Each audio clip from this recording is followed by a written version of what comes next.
बिस्मिल्लाहिर्रहमानिर्रहीम, अस्सलामुअलैकुम। 24/9 में खुशामदीद। मैं हूँ आपके साथ सीमल हाशमी। अस्सलाम वालेकुम और मैं हूँ अबू ज़र मौज़। आप सबको वेरी गुड मॉर्निंग। सीमल आपको गुड मॉर्निंग। और साथ आज तो एक्चुअली गुड मॉर्निंग आज तो एक्चुअली गुड मॉर्निंग हो गई क्योंकि आज मौसम बहुत अच्छा है। पूरे पंजाब से खबरें यही आ रही हैं कि मौसम बड़ा अच्छा है। साथ ही KP में भी और सिंध में अलबत्ता भी थोड़ी गर्मी है। उम्मीद करते हैं वहाँ पर कराची में कहा जा रहा है कि समंदर की हवाएं बंद हो गई हैं और गर्मी का जोर जो है वो बढ़ गया है। तो उम्मीद हम करते हैं कि कराची में भी हवाएं चलेंगी और ये जो मानसून का सीजन है भरपूर तरीके से पाकिस्तान में बगैर किसी नुकसान के लोगों को सिर्फ खुश करेगा और बारिशें होंगी, मौसम थोड़ा सा अच्छा हो जाएगा। बिल्कुल सही। लेकिन अबू ज़र, आपने वो मिसाल सुनी है, कभी धूप कभी छाँव? हाँ। वो जो बहुत कॉमन है, वो मुझे लगता है मौसम से ज्यादा हमारी सियासत के ऊपर ज्यादा फिट बैठती है। बिल्कुल, और ऐसे ही हुआ गुज़िश्ता चंद दिनों में। आपने कुछ डेवलपमेंट्स देखी होंगी, जैसे ही 2.5 साल होने को हैं, अभी 2 साल होने फिर 2.5 साल होने, तो हो जाता है मिड टर्म किसी भी गवर्नमेंट का।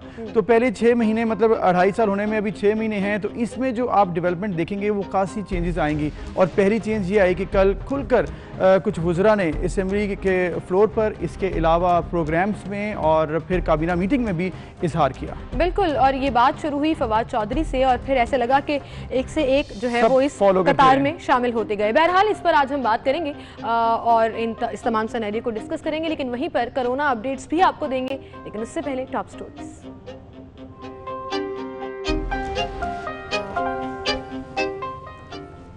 वफाकी काबीना के अंदर की तलखियां खुलकर सामने आने लगी। फैसल वाबदा भी फवाद चौधरी के हमनवा, मुखालिफिन के नाम ले लिए।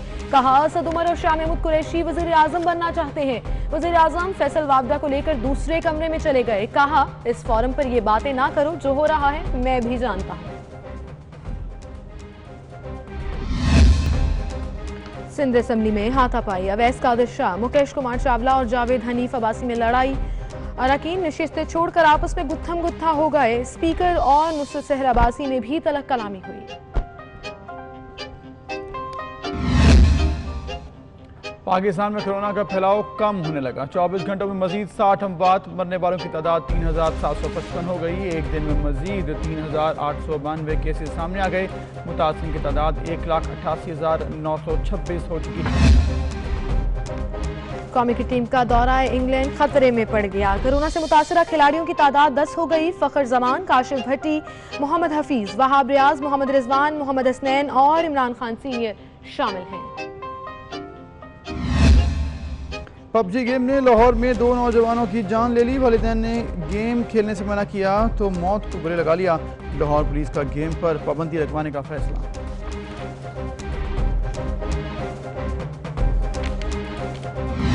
मौले नू मौला न मारे ते मौला नहीं मरदा। पंजाबी फिल्मों के बेताज बादशाह सुल्तान राही के मदा आज उनकी 82वीं सालगिरह मना रहे हैं।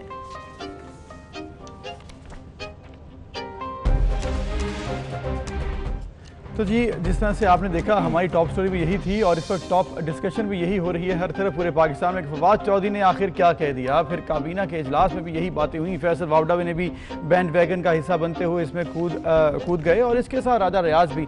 तो ये मामला है सिमर इस वक्त खासा परेशान कुन, जहाँ पर वज़ीर-ए-आज़म इमरान खान मामलात को देख रहे हैं पाकिस्तान भर में, दुनिया भर में। इसी तरह अब उनको पार्टी के अंदर हमेशा से पहले प्रॉब्लम्स थी, मैं ये कहने वाली थी कि is it a surprise to you? ये कोई नई बात है आपके लिए? बिल्कुल नहीं। Pakistan Tehreek Insaf is the only party जिसमें हमेशा से ही ये तमाम सूरत हाल जो है वो देखने में आई कि आपस में जो एक कश्मकश होती है ना, वो खुलकर सामने आ जाती है। सबसे पहले आपको ये सुनवाएंगे कि फवाद चौधरी ने जो एक निजी टीवी को इंटरव्यू दिया, उसमें उन्होंने क्या कहा।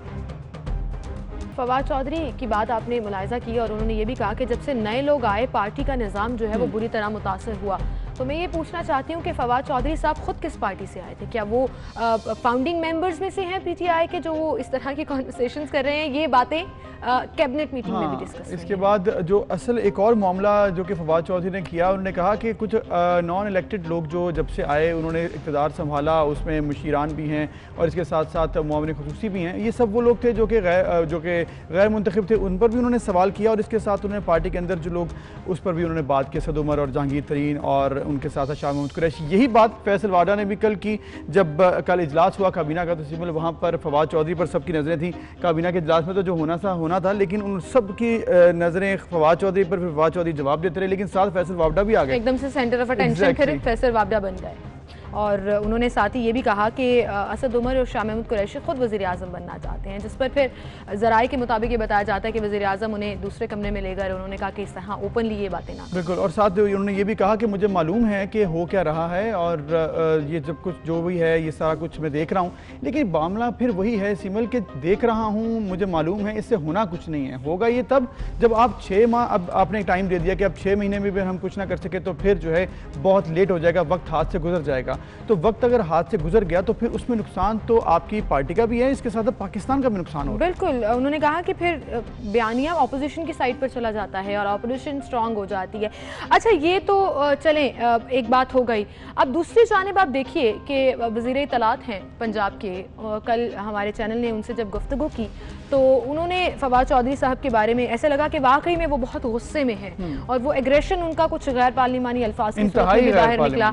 और लेकिन मुझे लगा कि वो भी मेरे लिए सरप्राइज नहीं था, क्योंकि वो ऑलरेडी करते रहते हैं। ही ऑलवेज टॉक्स लाइक दैट। वो हमेशा इसी तरह से कॉन्वर्सेशन करते हैं, अल्फाज का इस्तेमाल करते हैं और फिर माफी मांग लेते हैं।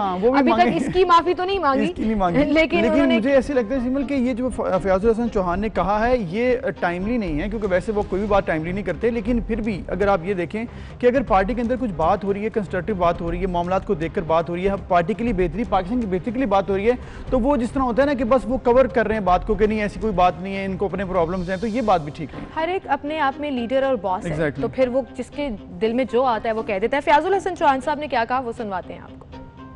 साहब के अलावा किसी लीडरशिप को कोई नहीं मानता ज़्यादा, और जितने सीनियर लीडर का इन्होंने नाम लिए हैं सारे के सारे इमरान खान साहब की क़यादत पे मुतहद और मुतफिक हैं।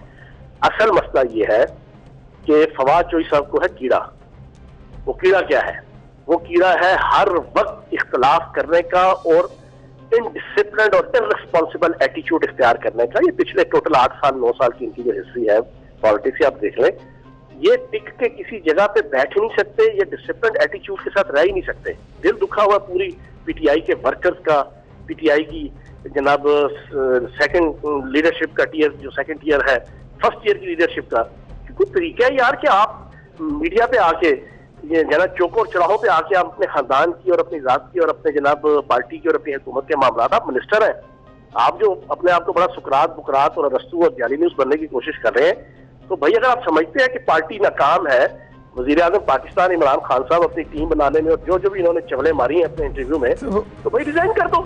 फयाजुल हसन चौहान साहब ने जो कहा वो आपने सुना, हम तो वो अल्फाज इस्तेमाल नहीं करना चाहते कि अबूजर वो कैसे बोल देते हैं, मतलब ही डजंट रियलाइज कि वो एक मिनिस्टर हैं, वो लीड कर रहे हैं यंगस्टर्स को, वो मिनिस्टर इंफॉर्मेशन पंजाब है। How can he talk like that? उन्होंने इंतहाई गैर मुनासिब बात की थी और उसके बाद इनको मिनिस्ट्री से भी हटाना पड़ा था, फिर वापस आके माफिया मांग के। तो ये बहरहाल इस तरह से नहीं बोलना चाहिए। जो भी बोला उन्होंने वो उनकी मर्जी थी, लेकिन एनीवेज सारा कुछ हुआ। पार्टी के अंदर क्या हो रहा है? पार्टी के अंदर इस वक्त बातें हो रही हैं, हर लेवल पर बातें हो रही हैं। पार्टी के अंदर ये मामला आ रहा है कि जो गैर मुंतखब लोग थे वो आ गए, फिर करप्शन बढ़ गई है। ये राजा रियाज ने कहा है, ये हम नहीं कह रहे। और इनके साथ साथ ख्वाजा शहराज भी थे जिन्होंने ये इंकशाफ किया कि एहसास प्रोग्राम में जहां एक गरीब आदमी ने पैसे लिए, वहीं पर मेरे जिले के नंबरदार ने भी पैसे जाकर ले लिए, तो सिस्टम का फ्लॉ उन्होंने भी एक्सेप्ट कर लिया। आपको एक क्लिप दिखाते हैं जिसमें हामिद मीर साहब उनसे बात कर रहे थे।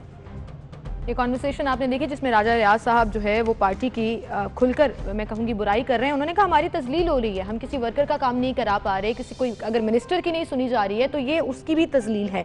इसी के साथ सुहेल वड़ाइच साहब ने चूंकि इंटरव्यू किया था फवाद चौधरी का, तो हमारा जो प्रोग्राम जिसके बाद ये सारा सिलसिला जो है वो शुरू हुआ और रेहान तारिक के शो दस्तक में फिर उनको मदऊ किया गया और उन्होंने अपना बयानिया बड़ा खुल के कहा। एक तरफ उन्होंने कहा कि मैं फवाद चौधरी से अग्री नहीं करता इस बात पे, दूसरा उन्होंने कहा कि ये 6 मंथ्स जैसा आप जिक्र कर रहे थे, they are going to be very important।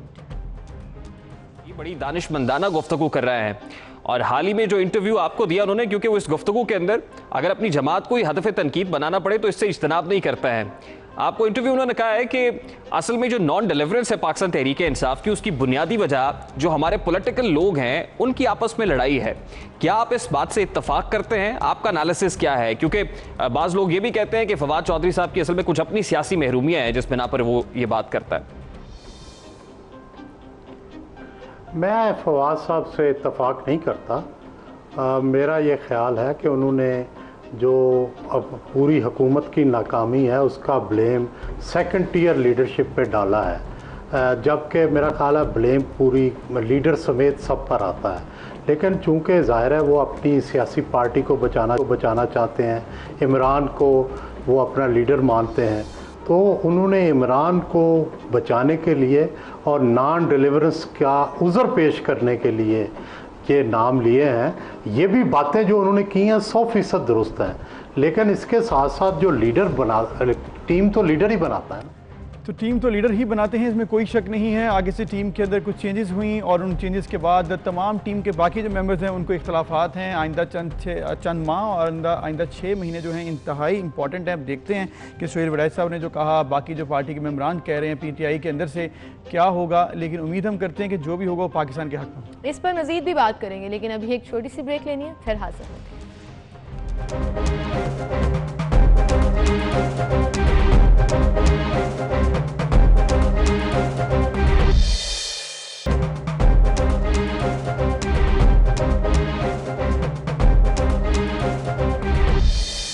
Welcome back नाज़रीन। जैसे कि हम बात कर रहे हैं फवाद चौधरी, फैसल वावडा और उसके बाद राजा रियाज साहब ने क्या कहा, पाकिस्तान तहरीक इंसाफ के अंदर क्या मसाइल हैं, इस पर बात उन्होंने खूब की, खुलकर की। इस पर हम बात करेंगे। हमारे साथ मौजूद हैं इस वक्त सीनियर सहाफ़ी तज्ज़ियाकार मुजीबर रहमान शामी साहब और सीनियर सहाफ़ी हैं तज्ज़ियाकार मज़हर अब्बास साहब।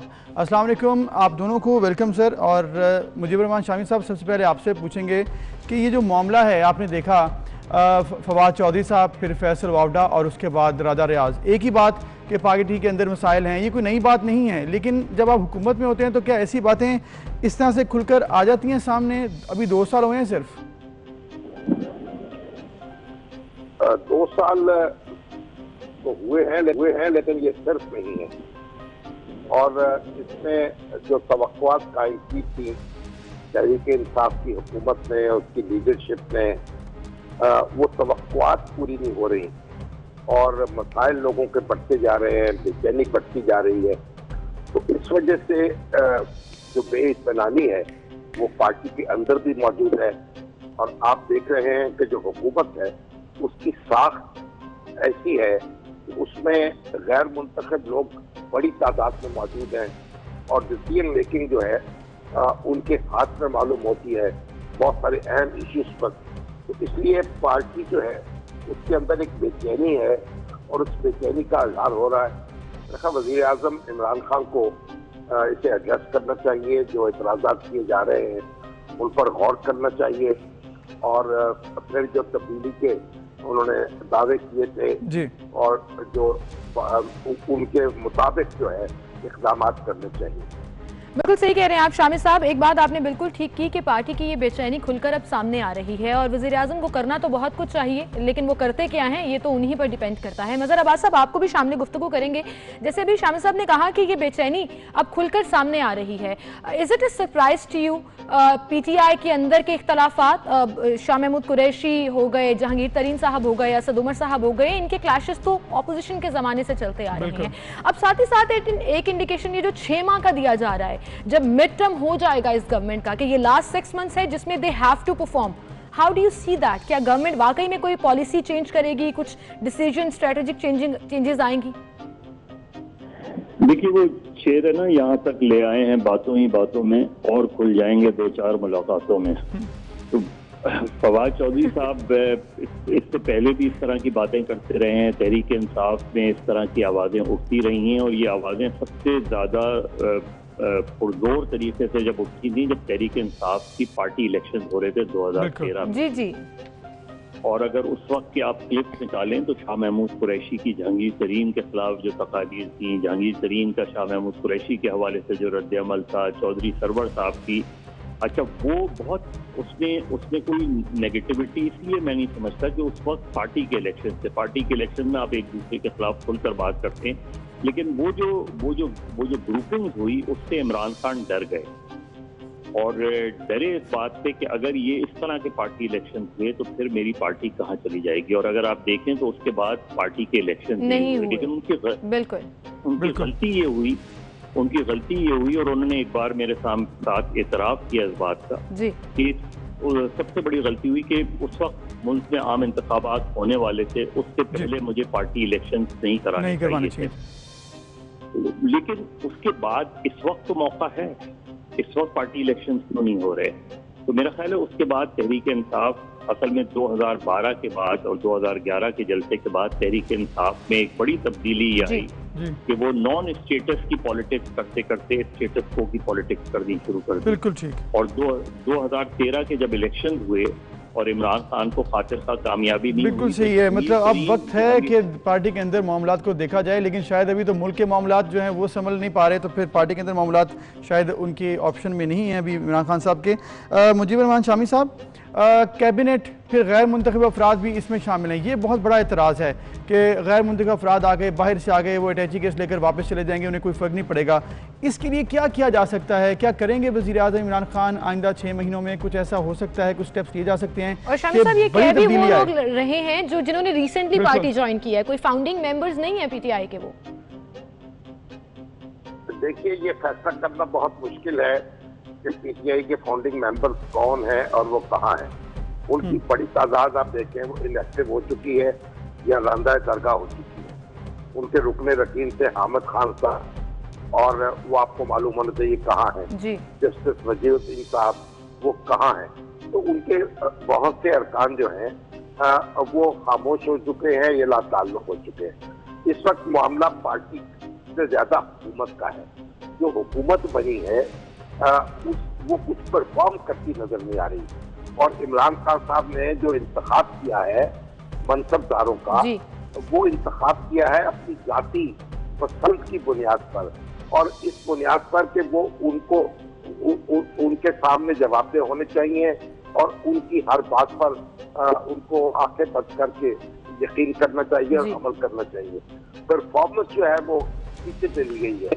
तो ये पार्टी क्योंकि पार्टी जो है वो परफॉर्म नहीं कर पा रही, इसलिए और फिर हुकूमत भी परफॉर्म नहीं कर पा रही, तो इसलिए ये प्रॉब्लम वाक़ई हुआ है। और आप देखें कि जो पीटीआई है उसके सारे दावे जो हैं वो धरे के धरे रह गए हैं। एक तरफ वहाँ की मुश्किलात है, दूसरी तरफ कोरोना का हमला है, फिर उसके बाद देखिए आटे का बहरान, कभी चीनी का बहरान, कभी तेल का बहरान। तो कोई एडमिनिस्ट्रेटिव कंट्रोल नजर नहीं आ रहा। इस वजह से लगता है पार्टी लीडरशिप की ग्रिप ढीली पड़ रही है। अगर ढीली पड़ती है तो फिर ये लोग तरफ आते हैं जो इख्तलाफ कर रहे होते हैं। अगर ग्रिप मजबूत हो तो फिर ये लोग इख्तलाफ करने वाले जो है वो जुबान नहीं खोल पाते।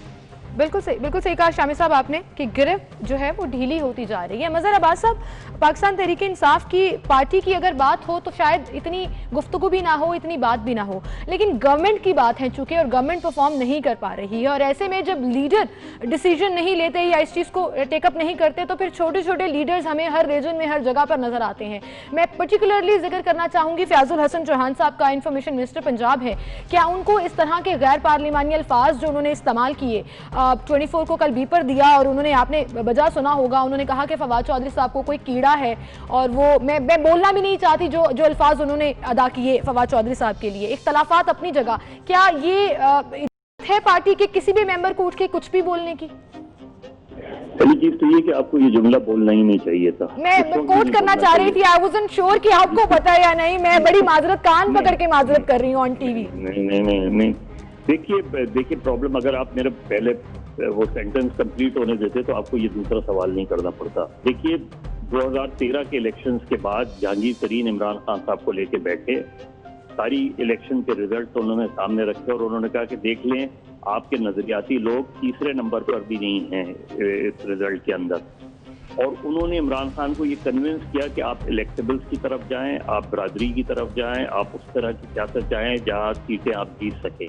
और उसके बाद हमें वो तब्दीली नहीं नजर आई। देखिए इस वक्त जो सूरत हाल है तहरीक इंसाफ के अंदर, वो बुनियादी तौर पे मुंतखब और गैर मुंतखब लोगों के दरमियान एक टसल है। बिल्कुल। और वो टसल यही है। अब फवाद चौधरी एक इलेक्टेड आदमी हैं, एक MNA हैं, उनको अपनी कॉन्स्टिट्यूंसी की फिक्र है। उन्होंने मुझसे जाती तौर पर ये कहा कि अगले अगर इलेक्शन हुए तो मेरी कंसर्न ये है कि हम पंजाब के बहुत से अजला में कहीं दूर दूर तक नजर नहीं आएंगे।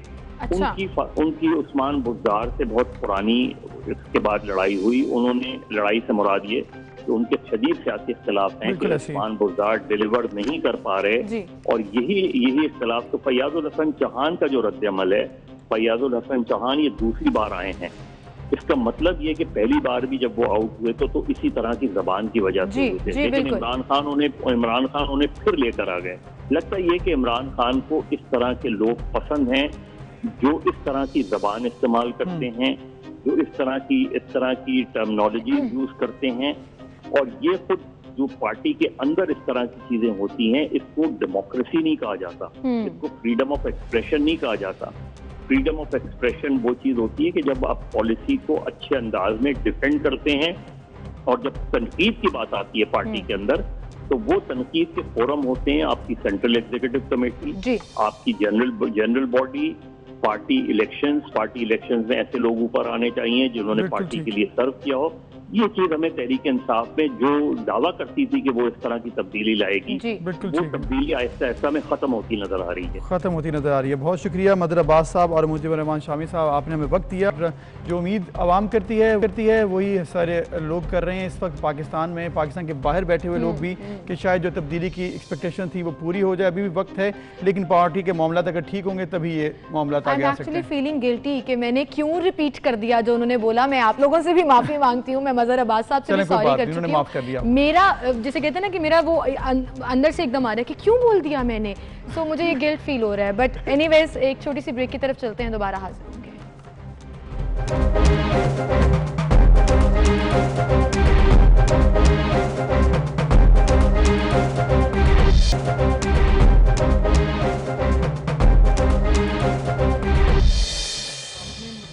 Welcome back.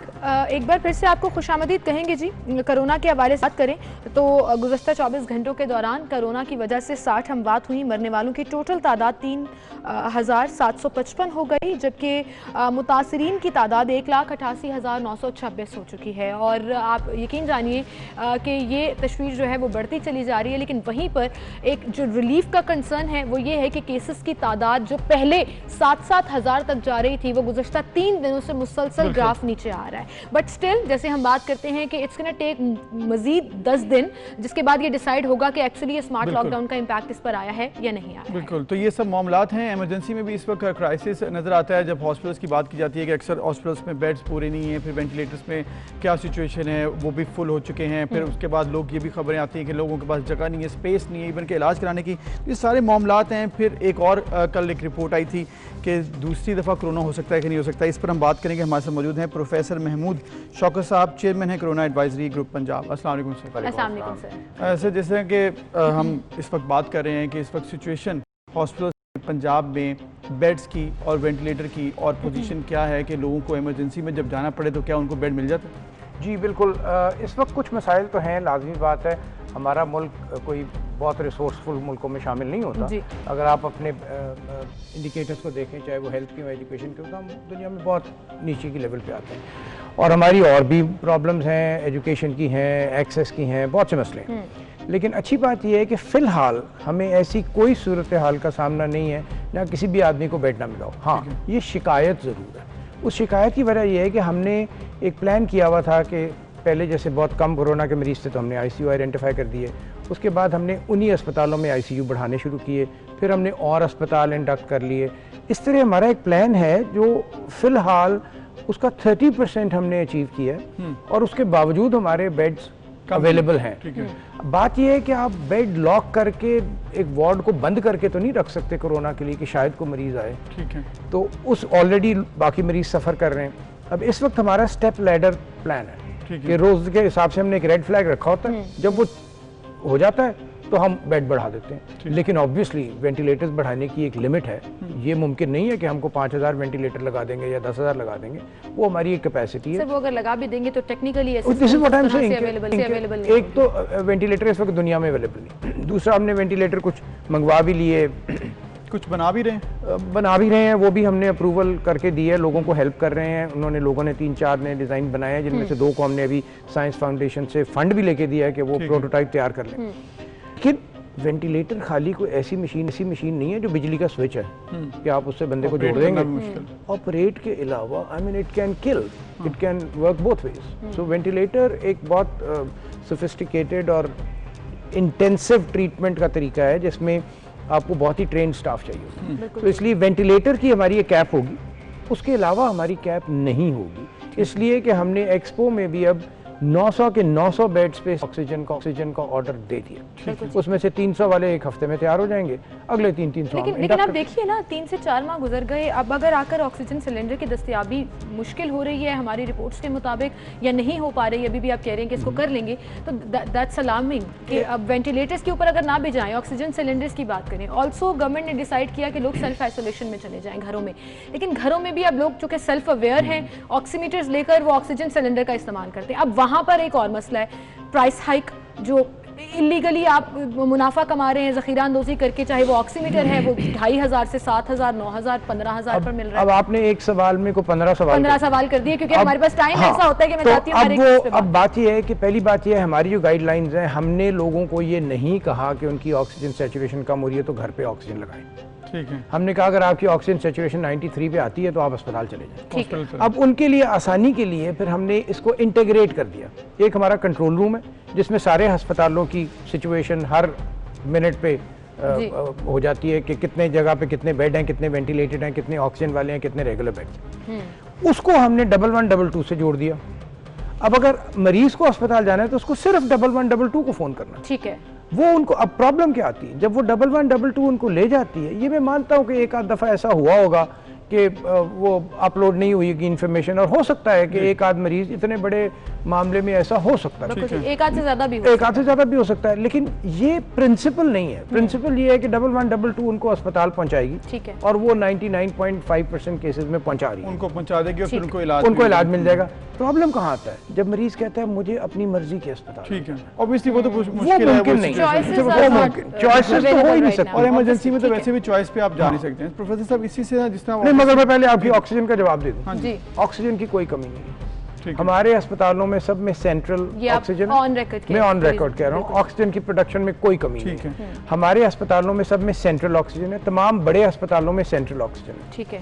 छोटी छोटी जगहों पे अब वो सिलेंडर्स यूज होते हैं, या उन वार्ड में जो इंटेंसिव केयर या हाई डिपेंडेंसी यूनिट नहीं है, ठीक है, अब उनमें भी ऑक्सीजन की कमी नहीं है। लेकिन अब आप खुद सोचें कि 100 सिलेंडर हैं और वो 50 जगहों पे सप्लाई चेन, मरीजों के लिए पंजाब भर में स्पेशली ऑक्सीजन की कमी, लेकिन सप्लाई चेन में इश्यूज हो सकते हैं कि सिलेंडर्स नहीं भर सकते। इतना ऑब्वियसली काफी मसाइल हैं, वो भी हमने अभी एक और बड़ी इंपॉर्टेंट न्यूज़ चल रही थी कल भी, इसके अलावा साउथ कोरिया में ये रिसर्च हुई है, फिर बहुत से मसाइल हमने देखे लोगों को, कि लोग कहते हैं एक दफ़ा कोरोना से रिकवर हुए दोबारा से सिम्टम्स आना शुरू हो गए। क्या ये पॉसिबल है कि एक दफ़ा जो बंदे को कोरोना हो जाता है, फिर उसके एंटीबॉडीज डेवलप हो जाते हैं, फिर दोबारा से उसे कोरोना हो जाए विद इन अ मंथ और 2? आज देखिए, बात ये है कि द रीज़न, मैं एडवाइजरी ग्रुप को हेड करता हूँ ना, हमने ये फैसला इसलिए किया है, जिस तरह हमने पहली प्रेस कॉन्फ्रेंस की और जिसके बाद अभी हम आपके टीवी प्रोग्राम, मैं पहले नहीं आया बिल्कुल, इसीलिए कि मैं इसमें बिलीव नहीं करता, लेकिन अब हमने शुरू इसलिए किया है कि इतनी मिस इन्फॉर्मेशन फैल रही है, and coming it from you makes it authentic, that is what we have decided, कि बात ये है कि इस मिस इन्फॉर्मेशन को जब तक हम काउंटर नहीं करेंगे तो मिस इन्फॉर्मेशन फैलती जाएगी। अब this is a very very bad interpretation कि एक शख्स को अगर सिम्टम्स हुए और इतनी जल्दी उसको दोबारा कोरोना, री इन्फेक्शन और एक और स्ट्रेन का भी जिक्र कर दिया, ये सब साइंटिफिक चीज़ें हैं जो पब्लिक के कंजम्पशन के लिए नहीं होती। लेकिन देखिए ना sir, coming it from people around, specially आपके पॉलिटिकल लीडर्स की तरफ से जब ये आ रहा हो और मिसकंसेप्शन वहां से चल रहा हो, तो अवाम बड़ी जल्दी फॉलो करती है। मैं इस पर आपका कमेंट नहीं लूंगी, लेकिन मैं रेफरेंस जरूर देना चाहूंगी उस वीडियो का जब प्राइम मिनिस्टर साहब ने शुरू में कहा ये एक आम फ्लू है, और फिर एकदम से उन्होंने ये कह दिया कि इसको लोग आम फ्लू समझ रहे हैं, आम फ्लू नहीं है। तो ये मिसकंसेप्शन तो अवाम खुद ब खुद फिर बेड़ा उठा लेती है। देखिए, हमारी सोसाइटी बड़ी कॉम्प्लेक्स सोसाइटी है, हम रिसोर्स डिप्लीटेड मुल्क हैं, और मेरी अपनी स्टडीज हैं बहुत सी कि हम सबसे ज्यादा रिसोर्स वेस्टेज में भी सबसे बिल्कुल ठीक कह रहे हैं, हमारे पास चीजें कम है, हम सबसे ज्यादा। वो कोरोना का हुआ नहीं, मतलब हमें जवाब नहीं, मैं वो आ रहा हूँ उस पे, हो सकता है कि नहीं हो सकता अभी तक, ये मैंने कहा बताया बहुत प्रीमेच्योर है, जब तक बाकायदा, हाँ, कोरोना पोस्ट कोरोना सिंड्रोम्स आ रहे हैं अब, कि आपकी तबीयत खराब हो सकती है, you may be unwell for a very long time. Corona एक नई बीमारी है, जो खुद अपनी रिसर्च से बैक स्टेप पे चला जाता है, तो ये डिबेट में जाना तो एक लंबी बहस है। इस वक्त हमें ऐसी चीजें नहीं बढ़ानी चाहिए जो डाउटफुल है। बिल्कुल ठीक, लेकिन एक चीज जो प्रूवन है एंटीबॉडीज के हवाले से, कि अब लोग एंटीबॉडीज का टेस्ट करा रहे हैं, जिसके बाद रिकवर्ड पेशेंट प्लाज्मा डोनेट भी कर सकते हैं। प्रिसाइसली बताइएगा कि क्या एंटीबॉडीज कोरोना पेशेंट रिकवर्ड में ही बनती हैं, उससे पहले बन सकती हैं या नहीं बन सकती? ऑल्सो जिनको कोरोना हुआ, क्या ये भी पॉसिबल है कि उनकी एंटीबॉडीज ना बने? जी बिल्कुल, अभी जैसे मैंने आपको बताया, कोरोना एक नई बीमारी है, इस पर सारी दुनिया में रिसर्च हो रही है। एंटीबॉडीज एक जेनेरिक प्रिंसिपल है कि जब भी आप पे पर कोई इन्फेक्शन होती है तो आपका मदाफ़ती निज़ाम एंटीबॉडीज़ बनाता बिल्कुल ठीक, है, वो उसको न्यूट्रलाइज करती हैं। सो एंटीबॉडीज़ तो बनेंगी unless you are compromised immunologically, जैसे जिसमें आपने बार बार सुना होगा कि वो लोग जिनको और बीमारियां हैं वो जानवर नहीं हो सकते, वो इसीलिए नहीं हो सकते कि उनका इम्यून सिस्टम रिएक्ट नहीं करता। ठीक है, ठीक। सो वो एंटीबॉडीज़ नहीं बनाते, सो वायरस कब्जा करके उसको ख़त्म कर देता। इसलिए एंटीबॉडीज़ बनना नेचुरल प्रोसेस है। ठीक है, एंटीबॉडीज़ की मिकदार का ऊपर और नीचे जाना भी नेचुरल प्रोसेस है। ठीक है। प्लाज्मा एक सिर्फ इन्वेस्टिगेशनल थेरेपी है जो हमने स्ट्रिक्टली मना किया हुआ है कि क्योर तो इसकी कोई भी नहीं है, कोई भी नहीं। हम सिर्फ इसकी अलामतों का इलाज करते हैं, जब कोई सीरियस कॉम्प्लिकेशन होती है उसको मिटिगेट करते हैं। बिल्कुल ठीक, बिल्कुल। प्लाज्मा एक इन्वेस्टिगेशनल थेरेपी है, इसको भी इतना मिसयूज किया गया है, यहाँ लोगों इसकी ने ट्रेड बेचना शुरू शुरू कर हो दी। गई। हमने बल्कि कंप्लेंट किया है हेल्थ केयर कमीशन को और ट्रांसफ्यूजन अथॉरिटी को और ह्यूमन ऑर्गन ट्रांसप्लांट अथॉरिटी को कि आप इसको कंट्रोल साहब क्विकली एक चीज़ बता दें कि क्या गवर्नमेंट इसके ऊपर काम कर रही है? आपका एडवाइजरी ग्रुप के टेस्ट की जो रेट हैं वो 8-10 हज़ार रुपये हैं, उसको कम किया जा सके, हॉस्पिटल्स को कोई सब्सिडी दी जाए ताकि लोगों की रेंज में आ जाए, क्योंकि सरकारी अस्पतालों में तो टेस्ट कराना बहुत मुश्किल है। मुश्किल तो नहीं, मगर इस वक्त भी सबसे ज़्यादा टेस्ट तो गवर्नमेंट में ही हो रहा है। लेकिन बात यह है कि उसके लिए हमने इंडेक्स्ड प्राइस फॉर्मूला बना के हेल्थ केयर कमीशन को दे दिया कि एक सर्टेन प्रॉफिट इनको दें और उसके बाद well, thank you so much professor doctor साहब फॉर कमिंग। Thank you. आपकी जो पॉइंट्स हैं वो आवाम के लिए समझना आसान होगा, क्योंकि आप वो पावर भी रखते हैं, इख्तियार भी रखते हैं जो चीज़ों को मैनेज कर रहे हैं। तो अल्लाह ताला आपको हिम्मत कि आप बेहतर तौर पर इसको परफॉर्म कर सके ताकि आवाम को रिलीफ मिले। Thank you so much for coming. Thank you very much. हमें एक ब्रेक लेनी है, ब्रेक के बाद फिर मिलते हैं। चलें, that was good, thank you.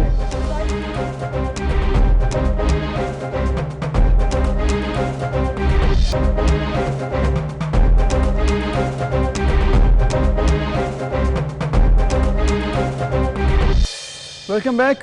Cricket के शायकीन के लिए, पाकिस्तानियों के लिए एक अच्छी खबर नहीं है, और वो ये है कि आपने देखा होगा कि पाकिस्तान के मजीद कौमी टीम के क्रिकेटर्स जो हैं उन्हें कोरोना पॉजिटिव हो चुका है, और अब दौरा इंग्लैंड में मजीद हमारे प्लेयर्स ना जाएंगे, इसकी हमें अब खदशा है, क्योंकि अब मजीद 7 प्लेयर्स, और कल हमने बताया कि 3 प्लेयर्स, तो टोटल 10 प्लेयर्स अब तक कोरोना पॉजिटिव हो चुके हैं। और जो कोरोना पॉजिटिव हुए हैं उनमें अहम नाम शामिल हैं। फ़खर जमान उसमें हैं, काशिफ भट्टी हैं, मोहम्मद हफीज़ हैं, वहाब रियाज हैं, मोहम्मद रिजवान, मोहम्मद हसनैन, इमरान खान सीनियर जिनका कोरोना टेस्ट पॉजिटिव आया है। इसके अलावा हम शादाब खान का जिक्र कर रहे थे कल की स्क्वाड में। तो अगर ये 10 लोग कोरोना पॉजिटिव आए हैं तो फिर मुझे ऐसा लगता है कि दौरा इंग्लैंड जो है वो अब खतरे में पड़ गया है, क्योंकि इनके बगैर जाना वैसे ही परफॉर्मेंस जो है वो कॉम्प्रोमाइज। लेकिन उन्होंने तो कह दिया, हमारी टीम के जो सिलेक्शन बोर्ड है मेंबर्स हैं, उन्होंने कहा कि हम बेहतरीन स्क्वाड अभी भी लेके जाएंगे। 28 जून को जाना है इंग्लैंड स्क्वाड। अब देखते हैं कि क्या फैसला होता है, क्योंकि अहम 3 प्लेयर्स तो हमारे अब अगर यहाँ पर रहेंगे तो बी टीम से लगेगा जैसे कि जा रहे हैं, तो वो एक अंडर परफॉर्मेंस भी नजर आएगी। तो अब देखना होगा, बात करनी होगी बोर्ड से, शायद आगे मैचेस ले जाएं या कुछ करना पड़ेगा। पॉजिटिव अबाउट इट, आप पॉजिटिव होना चाहते हैं इस पूरी सिचुएशन के बारे में? मतलब मैं उम्मीद करता हूँ कि क्रिकेट हो। मेरा सवाल है हाँ या ना में जवाब, क्रिकेट हो, लेकिन हाँ या ना में जवाब दें। आप पॉजिटिव होना चाहते हैं? मुझे लग रहा है मेरे लिए मेरे पास एक छोटा सा पॉइंट है, और वो पॉइंट ये है कि कभी कभी ऐसे प्लेयर्स भी परफॉर्म कर जाते हैं जो फेमस नहीं होते। तो you never know with Pakistani team. But हमारे साथ हमारे रिपोर्टर हाफिज शहबाज मौजूद हैं। हाफिज शहबाज, अस्सलाम वालेकुम। आपको याद होगा कल मैंने कहा था ये नहीं होना चाहिए, मुझे नहीं पता था, I didn't want this situation के 10 प्लेयर्स का ही कोरोना पॉजिटिव आ जाए। बट क्या खतरे में पड़ा है अब ये टूर या होगा? जी वालेकुम सलाम। पहले तो अभी तक तो टूर जो है ये ऑन है, और ऐसी कोई चीज़ें क्योंकि पाकिस्तान क्रिकेट बोर्ड ने, बल्कि इंग्लिश क्रिकेट बोर्ड ने भी ये कहा है कि इस हवाले से हम बिल्कुल नहीं सोच रहे और ये टूर होगा। जहाँ तक प्लेयर्स के टेस्ट पॉजिटिव आने की बात है, बड़ा अनफॉर्चुनेट है, क्योंकि कल ही मैंने बात की थी, आज भी उनका सुबह मोहम्मद हफीज ने दोबारा ट्वीट भी किया है, उन्होंने फैमिली के टेस्ट भी करवाए हैं, और उनका ये कहना था कि उनको किसी किस्म का कोई सिम्टम नहीं है। लेकिन मैं एक बात बताऊँ आपको, लास्ट वीक जब पाकिस्तान क्रिकेट बोर्ड ने वीडियो कॉन्फ्रेंस करवाई थी तो वाहिद प्लेयर थे मोहम्मद हफीज, जो कि मुसलसल कफ आई थी, खांसी आई थी, और एक साथी जर्नलिस्ट से पूछा भी कि हफीज भाई खैरियत है? आपको खांसी आई थी? तो कह रहा था कि उनके गले में कोई प्रॉब्लम हुआ है जिसकी वजह से हो रहा है, तो कोरोना वगैरह कोई ऐसी चीज नहीं है। बट बड़ा अनफॉर्चुनेट है उनका आना। अनफॉर्चुनेट तो है हाफिज शहबाज। मामला ये है कि अभी अब जो भी प्लेयर्स आ गए, ऑब्वियसली उनको कोरोना हो चुका, अब 14 दिन की आइसोलेशन है, क्वारंटीन है, फिर उसके बाद दोबारा से टेस्ट होंगे, 2 दफ़ा नेगेटिव आएगा, फिर ही दौरे के लिए जा सकते हैं। लेकिन इतना वक्त नहीं है, 28 जून को जाना था। वसीम खान साहब ने तो कह दिए कि हम जाएंगे मुतवाज़िन स्क्वाड लेकर। कौन रह गया पीछे और किस तरह से अब सिलेक्शन होगी? ये है कि एक तो ये जितने प्लेयर्स पॉजिटिव आए हैं 10 के 10, इनमें से सिर्फ एक वाहिद मोहम्मद रिजवान है जो पाकिस्तान क्रिकेट टीम का रेगुलर है विकेट कीपर। उसके अलावा बाकी जो 8 क्रिकेटर है वो तो व्हाइट बॉल क्रिकेटर है। तो आप व्हाइट बॉल क्रिकेट आपकी शुरू होनी है एंड ऑफ द अगस्त। ठीक है, तो इसमें इसलिए इतनी वरिष्ठ की बात नहीं है।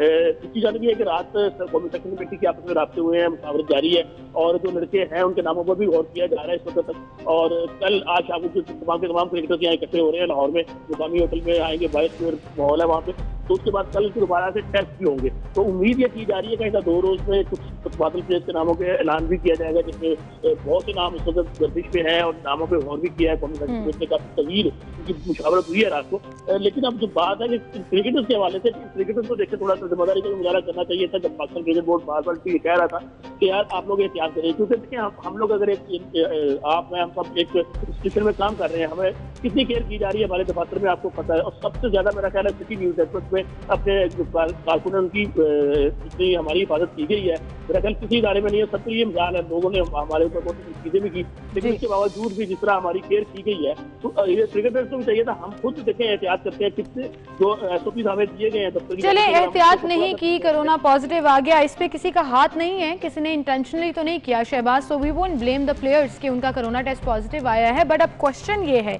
कि इनकी जगह जो भी नाम सेलेक्ट होगा, आपको लगता है कि वो परफॉर्म कर सकेगा इन मैचेस में, इस सीरीज में? पाकिस्तान की कोई स्ट्रॉन्ग पोजीशन रहेगी? बड़े बड़े नाम जो है वो नहीं जा सकेंगे फिलहाल? इवन मैंने पहले कहा कि जो टेस्ट टीम है, जो हमारी टेस्ट क्रिकेट कर ले, उसमें से सिर्फ मोहम्मद रिजवान ड्रॉप हुए हैं, बाकी लोग वैसे ही हैं। और उसके साथ साथ अगर हम देखें तो ये क्रिकेट अपने बिल्कुल नए सिरे से स्टार्ट करनी है, क्योंकि पिछले 4-5 माह से तो कोई भी क्रिकेट नहीं खेल रहा, कोई रिदम में नहीं है। तो मुझे नहीं लगता कि इतना टफ होना चाहिए वहां जाकर। और खासतौर पर क्योंकि हमारे ट्रम्प कार्ड है, यासिर शाह है या पाक शाहीन शाह अफरीदी, नसीम शाह, उनके साथ साथ जो उस्मान शिरवारी हैं, अब्बास है, तो दे आर क्वाइट गुड। तो अब दुआ ये करनी चाहिए कि अल्लाह करे जो कल टेस्ट जो बाकी रह गए हैं, अल्लाह ताला से हमारी दुआ है कि वो पॉजिटिव ना आए और वो नेगेटिव ही हों जब उनके टेस्ट हों। थैंक यू हाफिज शहबाज। हम उम्मीद करते हैं कि पाकिस्तानी टीम जो है वो बेहतरीन परफॉर्मेंस दिखाएगी, रिकॉर्ड लेकर हम जाएंगे इंशाल्लाह ताला। और जो भी प्लेयर्स अभी रह गए हैं पीछे, वो जल्दी से ठीक हो जाएंगे और वो भी दोबारा 2 दफा नेगेटिव आने के बाद इंशाल्लाह दोबारा ज्वाइन करेंगे। T20 में बेहतरीन परफॉर्मेंस दिखाएंगे। I still have a point. Why this tour? मेरा अभी भी ये पॉइंट है, बट you're right. हाँ, अब देखिए फुटबॉल हो रही है हर जगह पर, क्रिकेट और क्रिकेट शुरू हो चुकी है, वेस्ट इंडीज शुरू हो चुकी है, वेस्ट इंडीज खेल रहा है, न्यूजीलैंड खेल रहा है, इंग्लैंड भी खेल रहा है। अगर वो भी खेल रहे हैं, हमारे ज्यादा पेशेंट्स हैं, हमारे ज्यादा पेशेंट्स हैं इंग्लैंड के, वो अगर खेल रहे हैं, होस्ट कर रहे हैं, तो हमें भी जाना चाहिए, कोई बात नहीं, डिप्रेशन में नहीं आना चाहिए। Why this tour? Anyways ji, moving forward, और अगली हम बात करेंगे पाकिस्तान फिल्म इंडस्ट्री के शायकीन के लिए, और जिनके बहुत ही फेवरेट एक ऐसे फनकार जिन्होंने अपनी मूवीज़ के ज़रिए अपने कैरेक्टर को मनवाया। वो गंडासा कल्चर जब पंजाबी मूवीज़ में शुरू हुआ तो वो एक सिंबल के तौर पर भी लिया जाने लगा, गरीब की आवाज़ के तौर पर, जुल्म के खिलाफ वो कैरेक्टर इतना स्ट्रॉन्ग होता गया कि वो फिल्मों से निकलकर लोगों के घरों में, लोगों के दिलों में बस गया। सुल्तान रईस साहब का जिक्र कर रहे हैं हम। सुल्तान रईस साहब की आज सालगिरह है और उनके जो मद्दा हैं उनकी सालगिरह मना रहे हैं। उनको कत्ल किया गया था गुजरांवाला के बाहर 1994 में, और उसके बाद से अब तक लोग अफसरदा हैं। लेकिन बात की जाए, क्योंकि आज उनकी सालगिरह का दिन है, तो हम अच्छी बातें करेंगे सुल्तान रईस के बारे में। 703 पंजाबी फिल्मों में उन्होंने काम किया, इसके साथ 100 उर्दू फिल्म में और 160 टोटल उन्होंने अवार्ड जीते, और उनका नाम Guinness book of world record में शामिल है। बेहतरीन परफॉर्मर थे और अपने रोल में इस कदर खो जाते थे कि लगता था कि शायद वही कैरेक्टर है जो कि बात कर रहे हैं हमसे। बिल्कुल सही। और मौला जट की तो क्या ही बात, शेर खान की क्या ही बात, आपको कुछ उनकी मूवीज की यादें दिखाती हैं। सुल्तान रईस साहब एक बेहतरीन अदाकार, एक बेहतरीन इंसान और इंतहाई शफीक इंसान थे। हम उनको याद कर रहे हैं, उनके लिए दुआ करते हैं कि अल्लाह ताला उनको जन्नत नसीब करे, आला मकाम अता फरमाए। उनके फैंस उनको हमेशा याद करते रहेंगे। इसी के साथ एक ब्रेक की तरफ चलते हैं और फिर दोबारा हाजिर होंगे।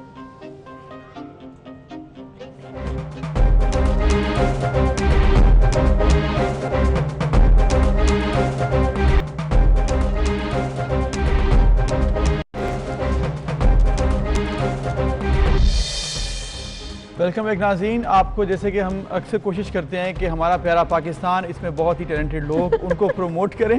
और मैं हंस इसलिए रही हूँ कि अभी अबू सर मुझे कह रहे थे कि ये लाइन तो मैंने लाजमी बोलनी है, क्योंकि I feel so proud on such. इतना टैलेंट है पाकिस्तान में, मतलब मैं इतना खुश होता हूँ जब भी हम कोई नया टैलेंट देखते हैं, और बस एक कमी आ जाती है कि हम उसको प्रमोट सही तरह नहीं कर पाते। तो हमारी ये कोशिश है इस प्लेटफॉर्म से कि हम मैक्सिमम प्रमोट करें और पाकिस्तान के टैलेंट को, जो रॉ टैलेंट है उसको फाइंड करें, फिर वो पाकिस्तान का नाम इंशाल्लाह पूरी दुनिया में रोशन करें। बिल्कुल सही, हर एक का अपना अपना पोटेंशियल, अपनी अपनी फील्ड होती है और आप देखिए कि छोटे छोटे बच्चे माशाल्लाह अपनी पोटेंशियल और क्रिएटिविटी को लेकर इतना एक्सेल करते हैं। ऐसे ही एक छोटी सी 12 साल बच्ची हमारे साथ मौजूद हैं आज, जिनका ताल्लुक रहीम यार खान से है। ज़रूरी नहीं है कि टैलेंट किसी बड़े शहर से ही हो, टैलेंट कराची, लाहौर, कोयटा या पेशावर, चूँकि मैं कैपिटल्स के नाम ले रही हूँ, ज़रूरी नहीं है।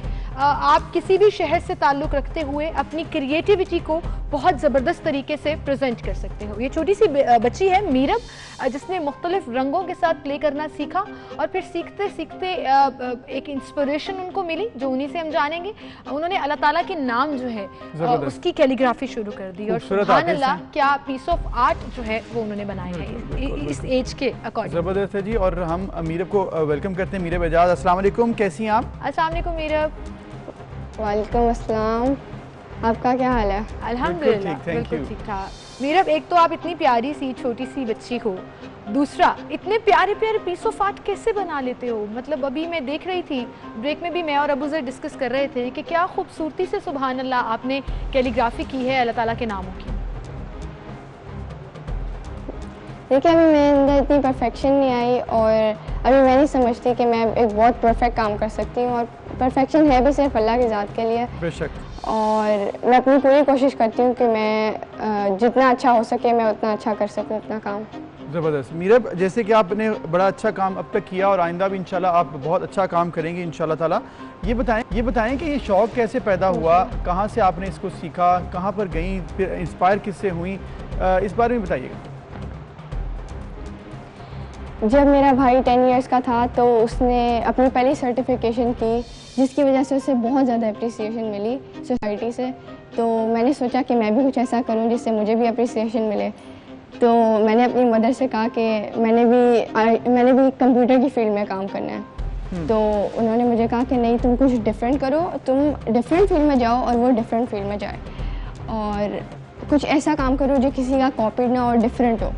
तो उस वक्त मैं थोड़ी सी पोइट्री करती थी और फिर मैंने सोचा कि मैं अपनी पोइट्री को पेंट करती हूँ, और फिर मैंने अपनी पहली एग्ज़िबिशन जो थी वो मैंने वो कराई। रहीम यार खान की वो पहली एग्जीबिशन थी और मेरी भी पहली एग्जीबिशन थी, और उसमें मैंने ह्यूमन बिहेवियर को ट्रीज़ के थ्रू दिखाया था। अच्छा। और उसके बाद जब मैंने वो वाली एग्जीबिशन की, मुझे बहुत अच्छा रिस्पॉन्स आया लोगों का।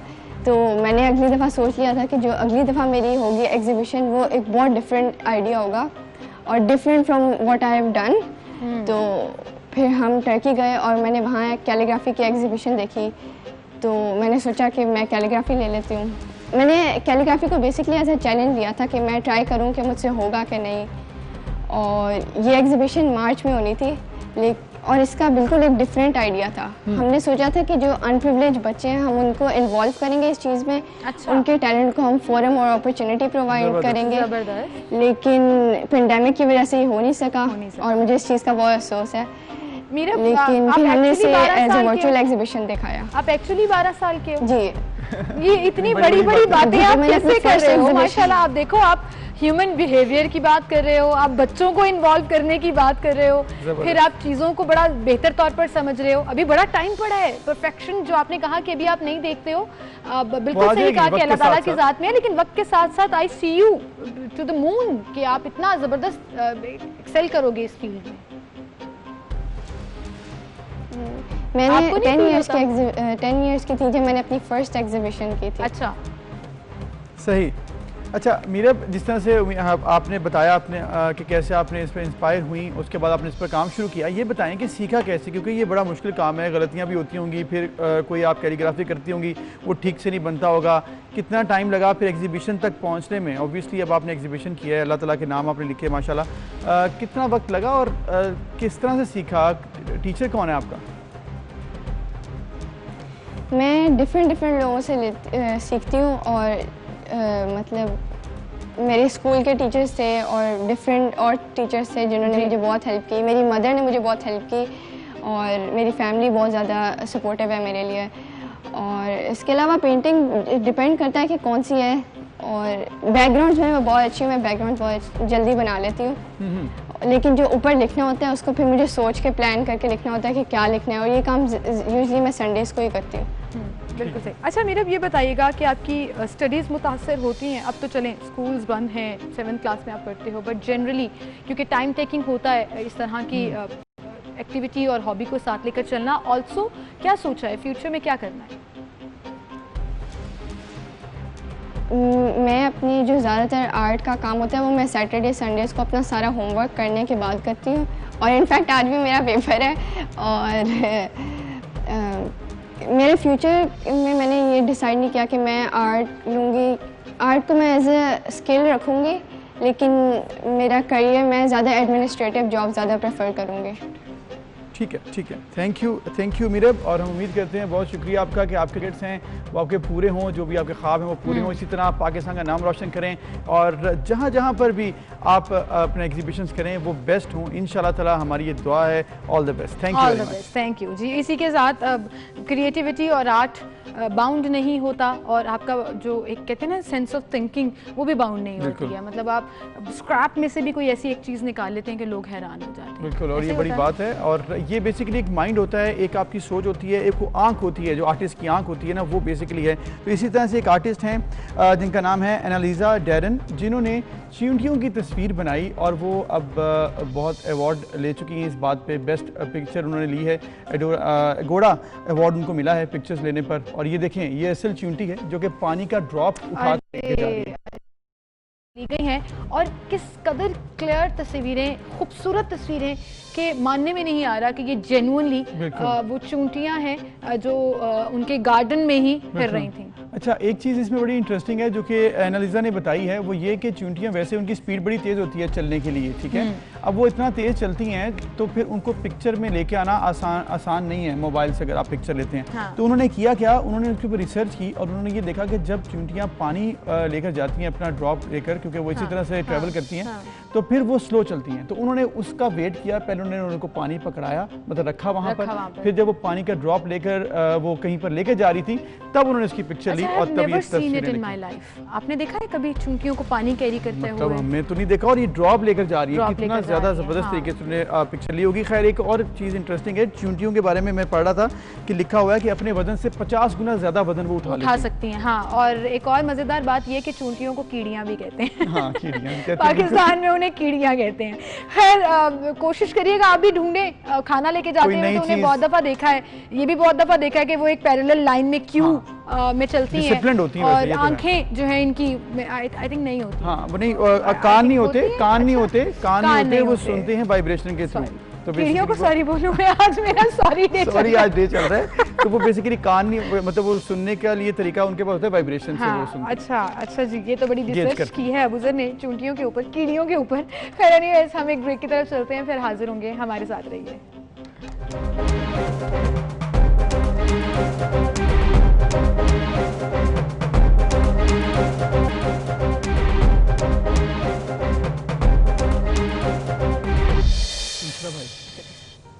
Welcome back.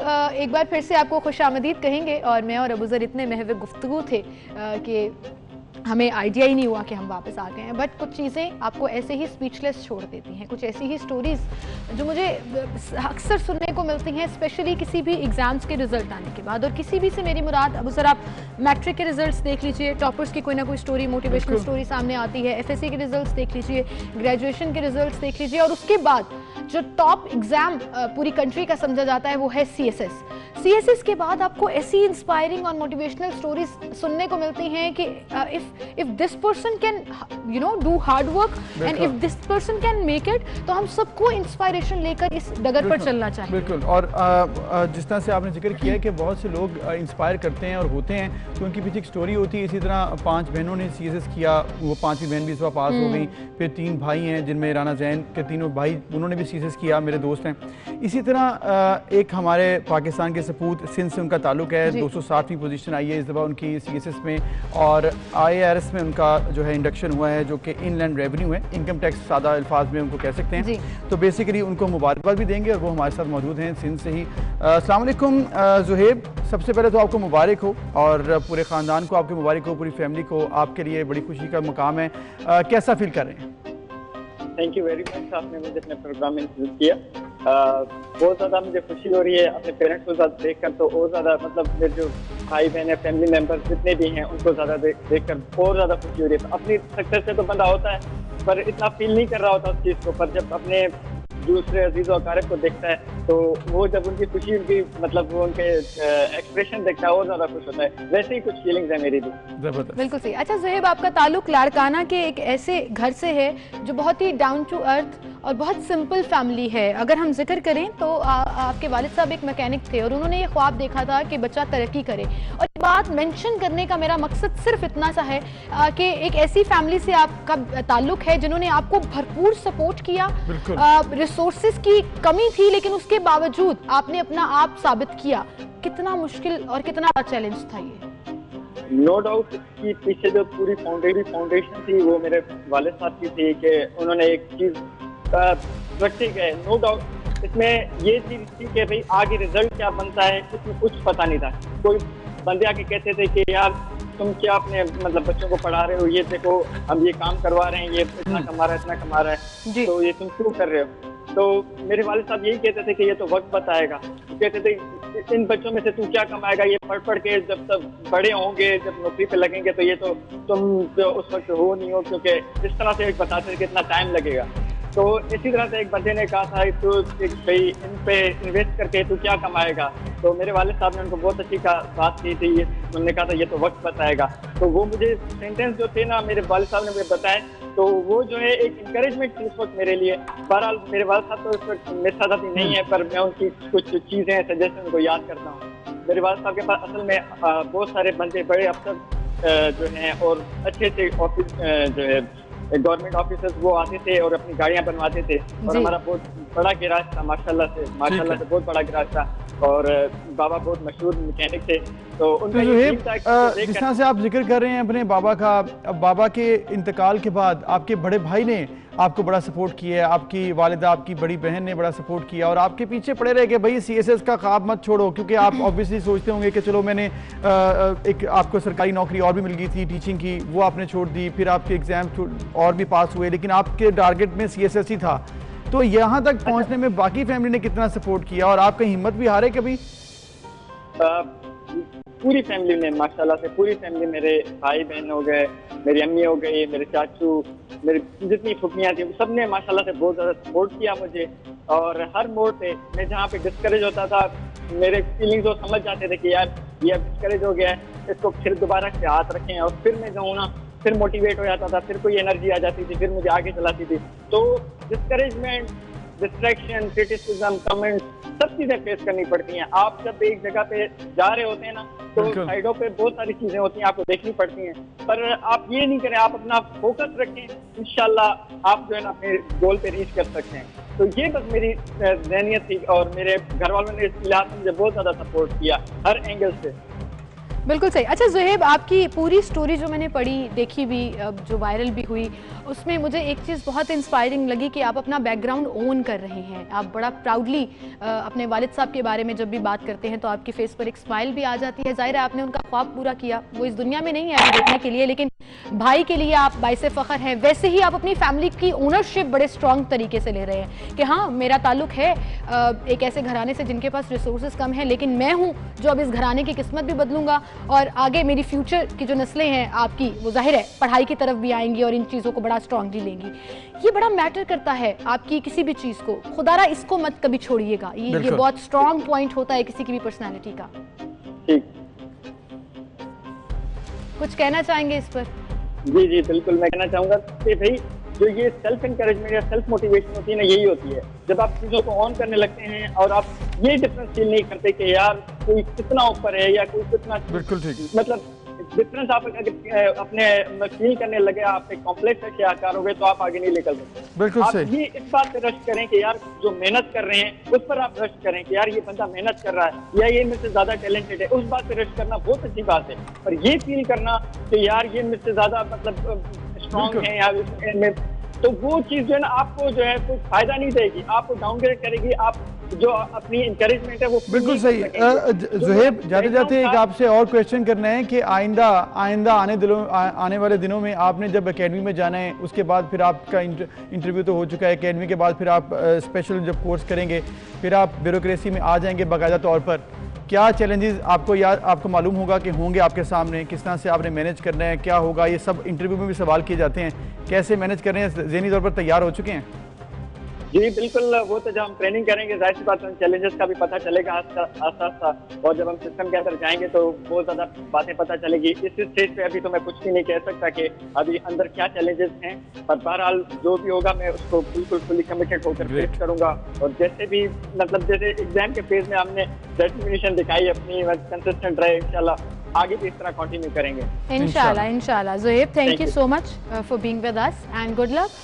It's a long road जहां पर अब आपको जाना है, डिफरेंट चैलेंजेस को फेस करना है, बट आई रियली होप कि आप पाकिस्तान को बेहतर और साफ दिल के साथ सर्व कर सकें ताकि आवाम को रिलीफ मिल सके। ये बहुत मैटर। बिल्कुल, क्योंकि ये बहुत ज़रूरी है और हम उम्मीद यही करते हैं आइंदा आने वाले दिनों में पाकिस्तान को आप जैसे सपूतों की ज़रूरत है जो कि मेहनत करें और सिर्फ अपनी फैमिली को देखें, और उसके बाद आप ये देखें कि किस तरह से आगे बढ़ना है, पाकिस्तान की खिदमत करनी है। एनीवेज, एक तरफ और मामला है जहां पर हम लोगों ने शुरू में भी डिस्कशन की, वो अभी ख़त्म होने का नाम नहीं ले रहा। एक दफ़ा फिर एक और मामला सामने आया, पाकिस्तान तहरीक इंसाफ की हुकूमत जो कि विफाक में है, उनके लिए प्रॉब्लम्स आ रही हैं। वो क्या प्रॉब्लम्स हैं वो आपको बताएं कि ग्रैंड डेमोक्रेटिक अलायंस से शहरियार मेहर साहब हैं, उन्होंने भी कह दिया कि अगर हमारे मुतालबात या मसाइल ख़त्म ना हुए तो हम भी इत्तेहादी नहीं रहेंगे। मेंगल साहब पहले छोड़ चुके हैं और बलूचिस्तान में कॉम्प्लिकेशंस जो हैं वो अब बढ़ती चली जा रही हैं, और ये जीडीए सिंध से है तो अब ये भी मामला सामने आ रहा है। अब आप देखें सिंध, बलूचिस्तान, इवन पंजाब में तो वैसे ही नंबर गेम बहुत क्लोज है, विद इन पार्टी भी प्रॉब्लम्स शुरू हो गई। अब अल्लाह जाने क्या होने वाला है। बहरहाल शहरियार मेहर साहब हमारे साथ मौजूद हैं, उन्हें हम खुश आमदीद करेंगे। अस्सलाम वालेकुम शहरियार साहब। वालेकुम अस्सलाम। शहरियार साहब, कल जो गुफ्तगू हुई जिसमें आपने ये भी जिक्र किया कि अलहदगी इख्तियार कर लेंगे अगर मुज़ाकरात ना माने गए, थोड़ा सा एक्सप्लेन कीजिएगा इस बात को। क्या कौन सी बातें हैं जो गवर्नमेंट की तरफ से नहीं मानी गई, क्या तहफ़्फ़ुज़ात हैं आपकी गवर्नमेंट से? देखें, सबसे पहले तो मैं ये थोड़ी सी स्टेटमेंट क्लैरिफाई करना चाहूँ। मैंने ये कभी भी नहीं कहा कि हम अलहदगी करेंगे। ये तो एक ब्लैकमेलिंग टैक्टिक्स होती है, ये हम नहीं इस्तेमाल कर रहे। मैं पीटीआई की गवर्नमेंट को सिर्फ समझाना चाह रहा था, उनको बताना चाह रहा था कि 2 साल गुजरने के बावजूद अभी तक आपकी जो कमिटमेंट्स थी, जो प्रोमिसेस थे, देखें होल रीज़न जो सोल रीज़न थी इमरान खान साहब के आने की इस मुल्क में एज प्राइम मिनिस्टर, वो थी एंटी करप्शन ड्राइव। बिल्कुल। अब सिंध में 2 साल से अभी तक कोई ऐसा करप्शन का केस पाए तकमील तक नहीं पहुंचा। इनफैक्ट जितने लोग पकड़े गए थे जो नॉन करप्शन केसेस हैं, जो हमें आपको मतलब सिंध की आवाम को एक बच्चे को पता है, वो लोग भी बेल्स पे, जमानतों पे, किसी कॉम्प्रोमाइजेस के थ्रू सब बाहर आ गए और सब अपने अपने उसी कारोबार और उसी धंधे से दोबारा लगे हुए। तो एक ये हमारा पॉइंट था। दूसरा हमारा पॉइंट था जो फेडरली कंट्रोल्ड इदारे हैं, जैसे हेस्को है, हैदराबाद इलेक्ट्रिक सप्लाई कॉरपोरेशन, सेप्को है, सखर इलेक्ट्रिक सप्लाई कॉरपोरेशन, ये इदारे भी एक इस तरीके से काम कर रहे हैं जैसे कि लोगों को आपसे बदजन कर रहे हैं। इल्जाम सारा अवाम देती है पीटीआई गवर्नमेंट पे, क्योंकि ये सारे फेडरल गवर्नमेंट के कंट्रोल्ड इदारे हैं।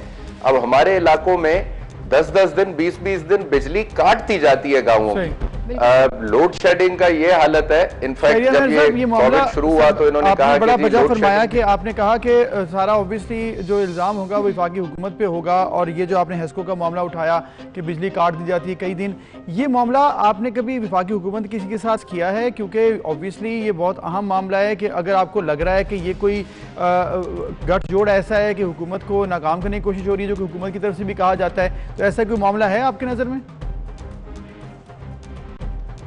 देखें, हुकूमत का ध्यान नहीं है इन तरफ। मेरे ख्याल से हमारे जो फेडरल मिनिस्टर हैं फॉर पावर सप्लाई और वाटर एंड पावर, उनको अंदाजा ही नहीं है कि सिंध के हालात क्या हैं और यहाँ पे लोगों को कितनी एक नफरत पैदा हो रही है पीटीआई से, और पीपल्स पार्टी उनके मुकाबले में फिर भी लोगों को कुछ ना कुछ फैसिलिटेट कर जाती है, झूठ बोल के, उल्टी सीधी बातें करके, वादे करके, भुट्टो को जिंदा करके, इस तरह की बातें करके ये लोगों के इमोशंस के साथ खेल के और फिर आगे बढ़ जाते हैं, जो पीटीआई को अभी तक ये चीजें समझ में नहीं आ रही। ना आप ये चाह रहे हैं कि पीटीआई भी यही करे, ना उनके लोअर टियर को अगर जो आप कह रहे हैं पीपल्स पार्टी कर रही है, तो आप ये चाहते हैं पीटीआई भी यही करे, क्योंकि रियल ग्राउंड पे परफॉर्मेंस तो उनकी पूरे पाकिस्तान में ही नजर नहीं आ रही शायद।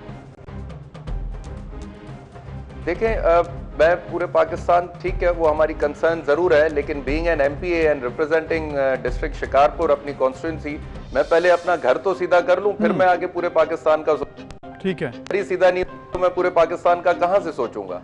तो we start from our home, तो हम तो वहां की इनको चीजें बता सकते हैं, फीडबैक दे सकते हैं। You have highlighted this issue very well, आपने एक इनफ स्ट्रॉन्ग प्लेटफॉर्म भी इस्तेमाल कर लिया, तो फिर समझते हैं कि इसका अब आइंदा क्या होगा, आपका लाएहमल क्या होगा, या पाकिस्तान तहरीक इंसाफ की तरफ से कोई रिस्पॉन्स आया है या नहीं आया। ऐसा लग रहा है कि उनके इत्तेहादी नाराज होते जा रहे हैं, और आपने कहा कि मैंने धमकी तो नहीं दी अलहदगी की, लेकिन समझाना चाहता हूं, तो आपको लग रहा है कि आपकी ये बात उनकी समझ में आएगी, कुछ सॉर्ट आउट होगा मामला? देखिए, समझ में आए या ना आए, लेकिन चुप बैठना भी तो एक क्राइम है ना। मैं चुप क्यों बैठूं? मेरे इलाके के जो प्रॉब्लम्स हैं, जो इश्यूज हैं, वो हम इनसे जरूर शेयर करेंगे। अब वहां पे ऐसी एक मिसकॉन्सेप्शन दी हुई है कि सिंध के लोग बिजली चोरी करना चाहते हैं। ओ भाई, यहाँ पे चोर नहीं रहते, हम चोरी नहीं करना चाहते, हम तो कह रहे हैं हमसे बिल लो, लेकिन ना हमसे बिल लिए जा रहे हैं, ना हमें बिजली दी जा रही है। अब ये इस तरह के हालात में अगर कोई आके बैठ के ये लोगों के एड्रेस नहीं करेगा प्रॉब्लम्स, तो ये पीटीआई से जो 30 एमपीए की सीटें, इस वक्त 23 सीट्स हैं जनरल और 7 रिजर्व सीट्स हैं इनके पास, इनमें 2-3 एमएनए की हैं।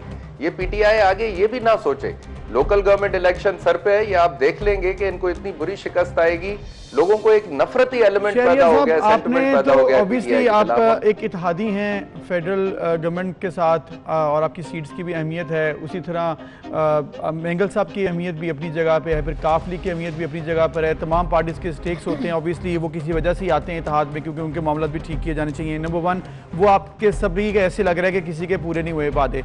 नंबर 2, आपने भी देखा होगा रिसेंटली जो मामला आए हैं सामने के पार्टी के अंदर से बहुत सी बातें दोबारा से शुरू हो चुकी हैं, दोबारा से सारा मामला फवाद चौधरी, सारे मामला आपने देखे होंगे, किस तरफ जा रही है बात, मिड टर्म इलेक्शन की तरफ बात तो नहीं जा रही? मुझे नहीं लगता, ये तो मेरे ख्याल से 2008 से एक तय हो चुका था कि 2008 से 13 तक इतनी करप्ट तरीन गवर्नमेंट थी इस मुल्क में, उनको भी 5 साल पूरे किए उन्होंने भी, उसके बाद 13 से 18 तक भी 5 साल पूरे हुए। तो मैं समझता हूं कि ये जमहूरियत का तसलसल तो जारी रहेगा और गवर्नमेंट अपने 5 साल पूरे करेगी। देखिए, मिड टर्म इलेक्शन भी तो यही लोग ना, XYZ बाहर से तो कोई नहीं आएगा, आप और मैं ही जो है इलेक्टेड यही इलेक्शन लड़ेंगे, नहीं मैं नहीं आऊंगा तो मेरा अपोनेंट आ जाएगा, वो भी कैटेगरी तो वही है। सो we need to change things in a better way rather than going for mid-term elections. Mid-term election मैं समझता हूँ हल नहीं है इन मसलों का। ठीक है, हल नहीं है मिड-टर्म इलेक्शंस हल नहीं है। शहरियार मेहर साहब, बहुत शुक्रिया आपका, आप हमारे साथ मौजूद थे। लेकिन मैं ये समझती हूँ बहुत आसान है ऑपोजिशन पार्टी को तनकीद का निशाना बना देना, जहाँ पर आप अपनी जिस पार्टी के साथ आप खड़े हैं, आप उनकी नाकामियाँ और नाहलियाँ भी बयान कर रहे हैं। तो instead of putting it all on people's party और नून लीग, कहीं पर भी आप अपना एहतसाब खुद भी करें, और जिस पार्टी से आप साथ खड़े हैं उसकी अगर ही बात करते रहें तो ज्यादा स्ट्रॉन्ग बयान ऐसे लगता है कि अक्सर जब इत्तेहादी होते हैं उनके अपने स्टेक्स होते हैं, वो पूरे होना भी जरूरी होता है बाकी हुकूमत के लिए, तो ये अगर नहीं होंगे तो एनीवेज यूं ही होगा। इसी के साथ आपसे इजाजत चाहेंगे, इंशाल्लाह कल फिर मुलाकात होगी, अपना ख्याल रखिएगा, अल्लाह हाफिज।